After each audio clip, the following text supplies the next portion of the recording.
I don't know how often I'm going to do this. I just want to upload this video talking about Guillermo del Toro's Pinocchio movie. And the reason why I wanted to talk about this movie is because I have nonstop been thinking about this film for days. It is.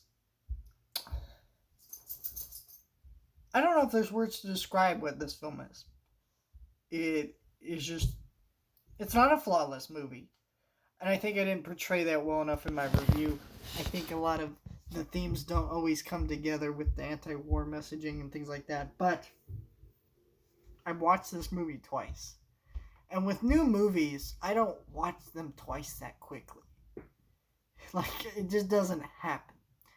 But this film has grabbed me so much that I've been watching so many interviews, reading things about it.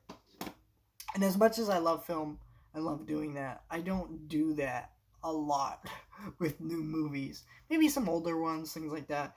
But this one has nonstop grabbed me, and I've been processing that for days now. And one thing, reading reviews and other people's discussions about this movie keeps coming to my mind: is this film too dark? Is it too disturbing? Is it too twisted? And I wanted to talk about that aspect of the film. I think people who say this is Guillermo del Toro's dark and twisted version need to chill a little bit, because I think I get why they say that. If you're only familiar with the Disney version, it's not going to be an easy thing to go into this one and see how much more twisted this one is. This movie has very heavy themes of loss, of grief, of anti-war, death. These things that were not prevalent in the Disney movie at all.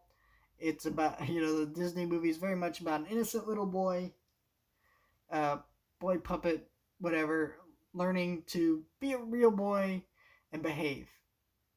That's very much what that film is. This is a very different adaptation of that. It's very somber, very sad. At several moments, I've cried watching this film.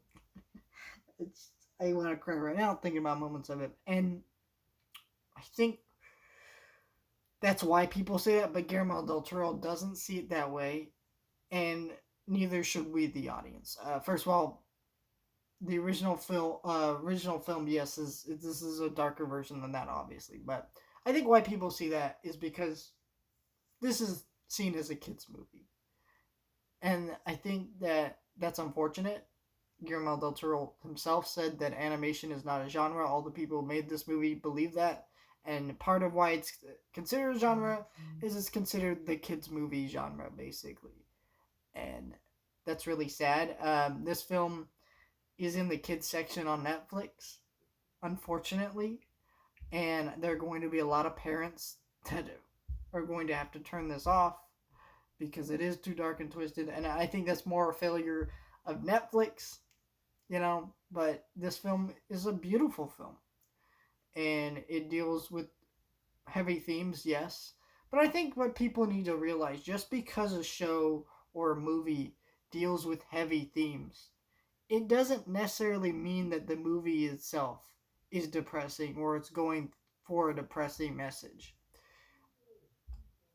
My favorite show of all time, BoJack Horseman, is a very depressing show, but the message of it is optimistic, that we can change, that we can be better. And there's several other messages you can take from the show, but I'm just talking about the overall message of the show, right? That we all can be better, we all can change at any moment in our lives. It's never too late. Um, and that's what that film's about, or that show's about, And so this film is about a father learning to be a better father and be better, and and people having to deal with the reality of loss and how we all deal with that. And I think that's a beautiful message and story, and it's not depressing at all. It's beautiful, and I think that's why people need to chill a little bit with the this movie is depressing or this movie's too dark. If you're trying to show this to a kid, my best recommendation would be 12 and up with parental supervision in the room. Just because they might, some depending on the kid, they might get a little frightened or a little nervous. But I don't know. I mean, it's a beautiful film, and I think everyone should see it. And if these themes bother you, then I don't know what to tell you. But it's a fantastic film. It might be my favorite movie of the year. I don't know, Northman. It's really hard to beat, but man, I'm sorry, I'm crying right now. It's really good.